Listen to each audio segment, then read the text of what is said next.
കഴിഞ്ഞ കുറച്ച് ദിവസങ്ങൾക്ക് മുമ്പ്, കുറച്ച് കാലങ്ങൾക്ക് മുമ്പ് ഒരു യാത്ര ചെയ്തിരുന്നു. ട്രിവാൻഡ്രത്തു നിന്നും ഒരു മ്യൂസിക് ട്രിപ്പ്, ഒരു 10 ദിവസത്തെ യാത്ര പാട്ട് കേൾക്കാൻ വേണ്ടി പോയതാണ്. മാർഷ്മെല്ലോയുടെ പാട്ട് കേൾക്കാൻ വേണ്ടി നേരെ വിട്ടത് നിലമ്പൂർ തേക്ക് ഫോറസ്റ്റിലേക്ക്. അവിടെ കണ്ടു, കുറച്ച് നേരം കറങ്ങി നടന്നു, അടിപൊളിയാക്കി. അവിടെ നേരെ sky walk, forest department sky വാക്കിലോട്ട്. അവിടെ നിന്ന് കനോലി പ്ലേസ്, നിങ്ങളെല്ലാം പോയിട്ടുണ്ടാകും, നിലമ്പൂരിലെ തേക്കിൻ്റെ സ്ഥലം. പിന്നെ കുരിശുപാറ, അവിടെയും ഗംഭീരമായ ഒരു സ്ഥലമാണ്. ഞാനൊരു എപ്പിസോഡ് ചെയ്തിരുന്നു.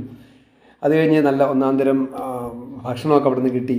പിന്നെ എല്ലാവരും ആഗ്രഹിക്കുന്ന പോലെ തന്നെ വഴിക്കോട വഴി ഒരു യാത്ര നേരെ മസനഗുഡിയിലേക്ക്.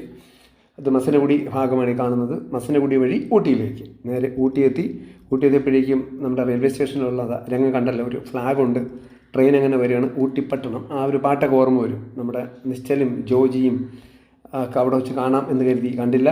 തിരിച്ച് അതിരാവിലെ അവിടെ നിന്നും വീണ്ടും മസനഗുഡി വഴി വൺ വേ ആണ്, തിരിച്ചിറങ്ങി ഫൈനൊക്കെ കെട്ടി, ഫൈൻ കൊടുത്തു. അസാധ്യ ട്രിപ്പായിരുന്നു. വഴിയോരത്ത് അത്യാവശ്യം മൃഗങ്ങളെ കാണാൻ പറ്റി.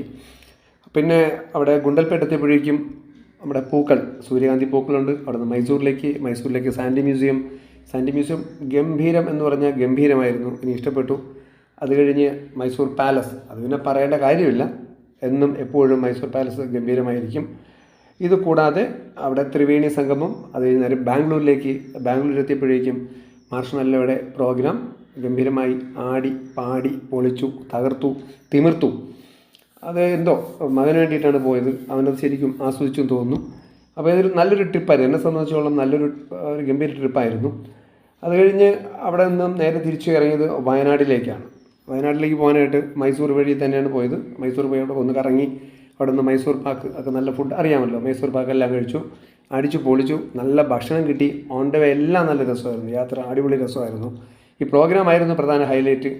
അതേ നേരം ഇടയ്ക്കൽ കേവ്സിലോട്ട് പോയി. എല്ലാവർക്കും അറിയാം വയനാട് ഇടയ്ക്കൽ കേവ്സ്. അവിടെ ഒരു ഗൈഡ് ഉണ്ടായിരുന്നു, പുള്ളി വളരെ ഡീറ്റെയിൽഡ് ആയിട്ട് എല്ലാം പറഞ്ഞു തന്നു. നല്ലൊരു ട്രിപ്പായിരുന്നു അത്. ഇടയ്ക്കൽ കേവ്സിനെ കുറിച്ചുള്ള ഏകദേശം എല്ലാ ഡീറ്റെയിലും എനിക്കൊന്ന് കിട്ടിയെന്നോണം പറഞ്ഞു. ഞങ്ങൾ സ്റ്റോറി ചെയ്തിട്ടുണ്ട്, ഡീറ്റെയിൽ ആയിട്ട് ഇട്ട് തരാം.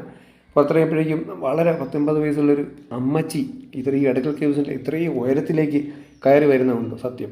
അതിന് പുറത്തിറങ്ങിയപ്പോൾ അമ്പമില്ലൊക്കെയുള്ള പരിപാടി ഉണ്ടായിരുന്നു. മോനും ഞാനും ഒരു കൈ നോക്കി, മുന്നൊക്കെ ഞാൻ കാണിച്ചു തരാം ഡീറ്റെയിൽഡ് വീഡിയോകളിലേക്ക്.